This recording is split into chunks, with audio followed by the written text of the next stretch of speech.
నమస్తే అండి. మన సనాతన ధర్మంలో స్త్రీని కేవలం ఒక మనిషిగా మాత్రమే కాకుండా సాక్షాత్తు శక్తి స్వరూపిణిగా కొలుస్తాం. ఎత్ర నారేషు పూజ్యంతే రమంతే తత్ర దేవత అని పెద్దలు అంటారు. అంటే ఎక్కడైతే స్త్రీలు గౌరవింపబడతారో అక్కడ దేవతలు కొలువై ఉంటారని అర్థం. అయితే ప్రపంచంలో కోట్లాది మంది స్త్రీలు ఉన్నప్పటికీ అందరిలోనూ ఆ దైవిక శక్తి పూర్తిగా జాగృతమై ఉండదు. కానీ కొంతమంది స్త్రీలు మాత్రం చాలా ప్రత్యేకం. వీరు చూడడానికి మనందరిలాగే సాధారణంగా కనిపిస్తారు. సాధారణ జీవితాన్నే గడుపుతారు. కానీ వారిలో తెలియకుండానే ఒక అద్భుతమైన దైవశక్తి దాగి ఉంటుంది.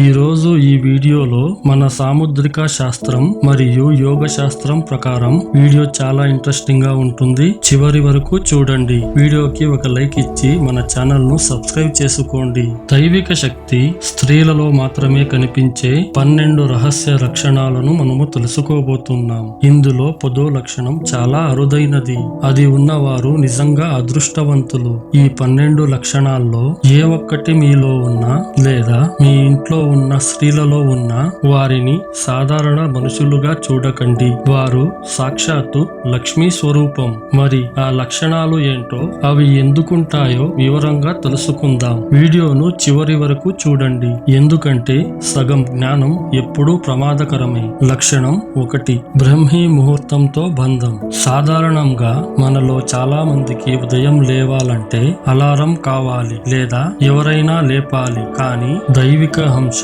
స్త్రీల విషయం వేరు. తెల్లవారుజామున 3 గంటల నుంచి 5 గంటల మధ్య సమయాన్ని బ్రహ్మీ ముహూర్తం అంటారు. ఇది దేవతలు సంచరించే సమయం. ఏ స్త్రీ అయితే ఎటువంటి అలారం లేకుండా ప్రతిరోజు ఆ సమయానికి తనకు తానే నిద్రలేస్తారో వారిని ఆ పరమాత్మే నిద్ర లేపుతున్నాడని అర్థం. ఆ సమయంలో వాతావరణం చాలా ప్రశాంతంగా ఉంటుంది. విశ్వం నుండి పాజిటివ్ ఎనర్జీ ప్రవహిస్తూ ఉంటుంది. ఆ సమయంలో వీరు మనసులో ఏ సంకల్పం చేసుకున్నా, ఏ కోరిక కోరుకున్నా అది చాలా త్వరగా నెరవేరుతుంది. ఎందుకంటే ఆ సమయంలో వారి అంతరాత్మ దైవంతో నేరుగా కనెక్ట్ అయ్యి ఉంటుంది. 2వ లక్షణం పిల్లలు మరియు జంతువుల ఆకర్షణ. ఇది మీరు గమనించే ఉంటారు. పసిపిల్లలకు మరియు జంతువులకు కల్మషం తెలియదు. అవి మనుషుల మనసును, వైబ్రేషన్స్ ను పసిగట్టగలవు. ఏదైనా కుక్క లేదా ఆవు కొంతమందిని చూడగానే భయపడి పారిపోతాయి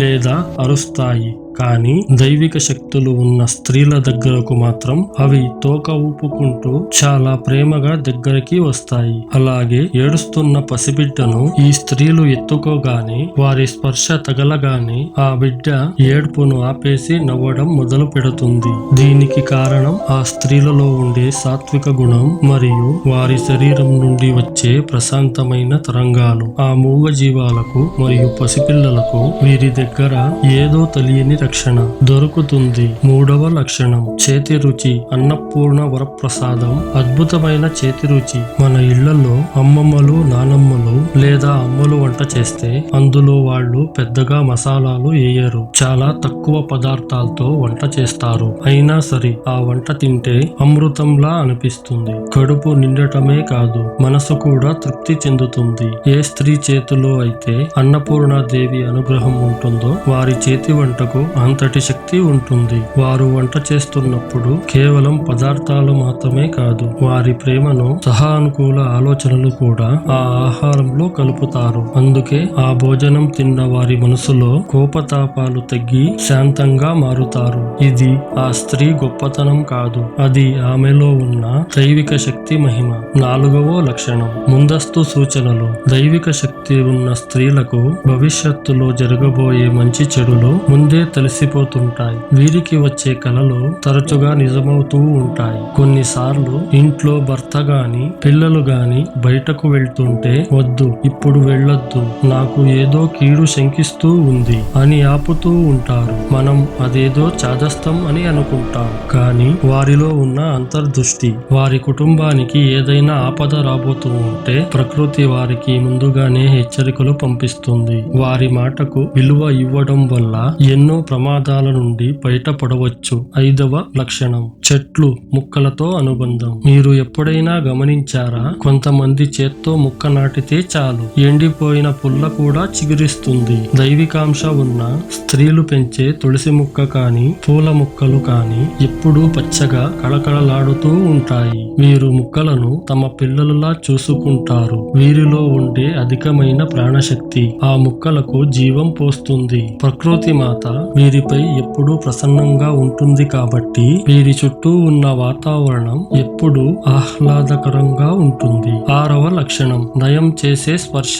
మనకు అనారోగ్యంగా ఉన్నప్పుడు మరియు జ్వరం వచ్చినప్పుడు అమ్మ వచ్చి తల నిమిరితే లేదా నుదుటిపై చెయ్యి వేస్తే సగం బాధ తగ్గిపోయినట్లు అనిపిస్తుంది కదా. అది కేవలం మానసికమైన భావన మాత్రమే కాదు, అందులో ఒక సైన్స్ ఉంది. దైవిక శక్తి ఉన్న స్త్రీల అరచేతుల్లో హీలింగ్ పవర్ ఉంటుంది. వారి స్పర్శలో ఒక మ్యాజిక్ ఉంటుంది. వారు ప్రేమగా తాకినప్పుడు వారి శరీరంలోని శక్తి మనలోకి ప్రవహించి మనలోని బాధను, ఒత్తిడిని తగ్గిస్తుంది. ఇది ముఖ్యంగా తల్లులలో ఎక్కువగా కనిపించే దైవిక లక్షణం. 7వ లక్షణం సహజ సుగంధం. పురాణాల్లో పద్మిని జాతి స్త్రీల గురించి వర్ణించారు.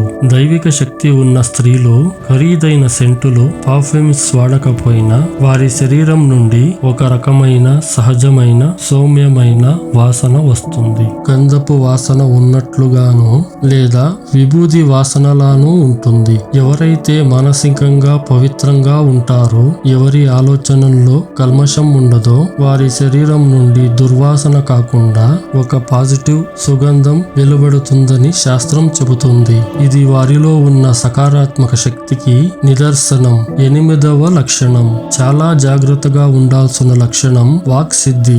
దైవిక శక్తి ఉన్న స్త్రీల నోటి నుండి వచ్చే మాటలు అక్షరాలా నిజమవుతాయి. వారు సంతోషంగా మనస్ఫూర్తిగా దీవిస్తే ఆ వ్యక్తి తలరాత మారిపోతుంది. కానీ అదే సమయంలో వారు బాధపడి కోపంతో శపించిన లేదా ఏదైనా చెడు జరగాలి అని అన్నారంటే అది కూడా జరిగిపోయే ప్రమాదం ఉంది. అందుకే మన పెద్దలు ఎప్పుడూ చెబుతూ ఉంటారు, ఆడపిల్ల కంటతడి పెట్టించకూడదు, వారి నోటి నుండి చెడు మాటలను రానియకూడదు అని. వారి మాటకు విశ్వాన్ని కదిలించే శక్తి ఉంటుంది. 9వ లక్షణం కష్టాల్లో కృంగిపోని మనస్సు. ఇంట్లో ఏదైనా పెద్ద సమస్య వచ్చినప్పుడు మగవారు కూడా భయపడిపోవచ్చు. కానీ దైవిక శక్తులు ఉన్న స్త్రీలు మాత్రం ఆ సమయంలో ఒక దీపంలా వెలుగుతూ కుటుంబం మొత్తానికి ధైర్యాన్ని ఇస్తారు. వారిలో ఉండే ధైర్యలక్ష్మి ఆ సమయంలో బయటకు వస్తుంది. ఇక 10వ లక్షణం చాలా అరుదైన లక్షణం ముఖంలో తేజస్సు. ఎటువంటి మేకప్ లేకపోయినా వారి ముఖంలో ప్రత్యేకమైన కళ, గ్లో ఉంటుంది. ముఖ్యంగా వారి నుదుట భాగంలో ఒక కాంతి కనిపిస్తుంది. వారిని చూడగానే మనకు తెలియకుండానే చేతులు జోడించి నమస్కరించాలని అనిపిస్తుంది. అది వారి ఆత్మశక్తి యొక్క ప్రభావం. 11వ లక్షణం నిష్కల్మషమైన కన్నీరు. ఇతరుల కష్టాలు చూసినప్పుడు లేదా గుడిలో దేవుణ్ణి చూసినప్పుడు ఎవరి కళ్ళల్లో అప్రయత్నంగా నీళ్లు తిరుగుతాయో వారి హృదయం వెన్నలాంటిది. ఆ కరుణే దైవానికి నివాసం. కఠినమైన మనసులో దేవుడు ఉండడు, కరుణ ఉన్న చోటే దేవుడు ఉంటాడు. చివరిగా 12వ లక్షణం పొడవైన నల్లటి జుట్టు. పురాణాల ప్రకారం స్త్రీల జుట్టు కేవలం అందం మాత్రమే కాదు, అది శక్తికి సంకేతం. మన ఋషులు జుట్టును పెంచడానికి కారణం కూడా అదే. జుట్టు విశ్వంలో శక్తిని గ్రహించే ఒక యాంటీనా లాగా పనిచేస్తుంది. పొడవైన జుట్టు ఉన్న స్త్రీలు తమ ఇంటికి వచ్చే నెగటివ్ ఎనర్జీని అడ్డుకోగలరు. దైవిక శక్తి అంటే గాలిలో తేలడం లేదా మ్యాజిక్లు చేయడం కాదు, నిస్వార్థమైన ప్రేమ, త్యాగం మరియు కుటుంబం కోసం నిలబడే ధైర్యం. ఇవే నిజమైన శక్తులు. ఈ 12 లక్షణాల్లో మీలో లేదా మీ ఇంట్లో ఉన్న స్త్రీలలో ఎన్ని లక్షణాలు ఉన్నాయో కింద కామెంట్ బాక్స్ లో తప్పక తెలియచేయండి. మీరు కూడా ఆ పరాశక్తి అనుగ్రహం పొందాలనుకుంటే కామెంట్స్ లో జై పరాశక్తి అని రాయండి. ఈ వీడియో గనక నచ్చితే నలుగురికి షేర్ చేయండి. ఎందుకంటే మంచిని పంచుకోవడం కూడా ఒక దైవ కార్యమే. అందరికీ ధన్యవాదాలు. నమస్తే.